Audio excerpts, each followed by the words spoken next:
Need some quick tips on how to use the subway system in Korea?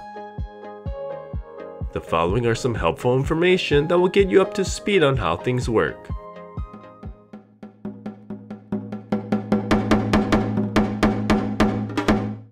So most train stations are accessible for strollers. And they have elevators. Oops, watch out. So now that you're at a subway station, you'll need to purchase your fare.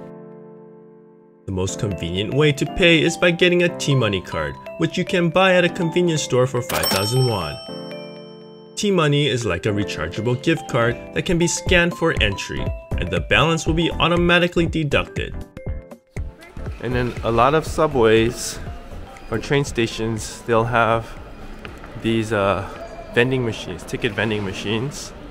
Okay, so in these ticketing machines, this is how it works. First you select your language, and then you select your destination.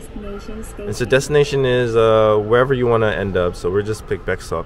And then you select how many tickets do you want. You want for how many adults, how many children, and then it's going to give you a price. So let's just pick 1 and 2 children. Confirm. And then it's going to give you a price. Now for every ticket you buy is a $500 or 500 won deposit that when you return the ticket, it's actually going to give you that back. So then just pay the total fare, and then a card should come out somewhere here, and then you just take that. So here is the station where you return your ticket, and then your deposit should come back. Now if you had a T-Money card, all you have to do is reload your transit card, and so you place it here, and then you can select how much money you want to put in. This is how it works, and hopefully I don't mess this up, but you just tap it. What? Oh shoot. Best maybe here. Okay, and then I enter. And if you're curious, a subway ticket looks like this. Only resort to buying tickets if you need to, but I would highly recommend using a T-Money. Another thing to note is that different cities have different ticketing systems. So I gotta point this out, but Daegu doesn't use the same T-Money system as in Seoul.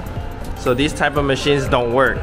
So you have to refill your card from a convenience store. We did it at 7-Eleven and E-Mart. Luckily, Busan's ticketing machine was the same as Seoul. Now you need to find your train. Each subway line is color-coded along with a number. You can check the number and color of your subway on Google Maps. Then you'll see signs with arrows pointing to where you can find the stop. Once you've located the subway stop, you need to know what direction to take. And of course, I like to look at this map and always make sure where I'm at right here. It always indicates, and then the direction that it's going. You can find these maps along the glass walls. Some etiquette you'll need to be aware of is that there's designated spots for pregnant women, handicapped, and the elderly. If the train is not full, feel free to sit down, but once things get crowded, don't be evil and give up your seat to those who need them. Riding the subway is a convenient way to explore the city, but it can be challenging as well, especially with little kids. If you take it during busy times, it'll feel like the worst mosh pit in the world. But compared to driving, this really is the best way to get around. So I learned something new today. When you're using your Google Maps, it does give you where you should exit. In this case, it says exit via 1, and here is the exit 1.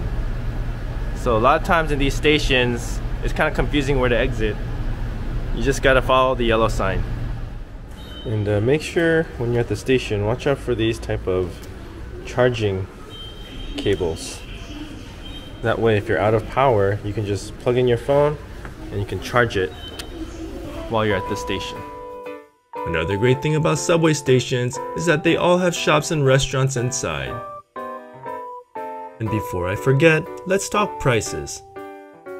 General price is 1,400 won for card entry and 1,500 for tickets. Teenagers between 13 and 18 are 800 and 1,500. Children between 6 and 12 are 500, and under 6 are free. Also, if you purchase a T-Money for your kids, you'll need to ask an employee to register a birthday for them so they can receive those discounts.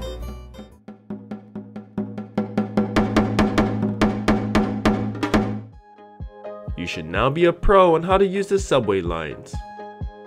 I feel the subway system in Korea is the simplest form of public transportation. If possible, I would stick entirely with the subway, but there were a few occasions I needed to grab a bus or a taxi. And just like me, you'll get used to it and be a pro in a few days. Thank you for watching. If you enjoyed this video, here's some more suggestions. On this channel, I make entertaining informational videos about Korea. If that's your thing, please consider subscribing. And with that, I'll see you on the next Pixics in Korea.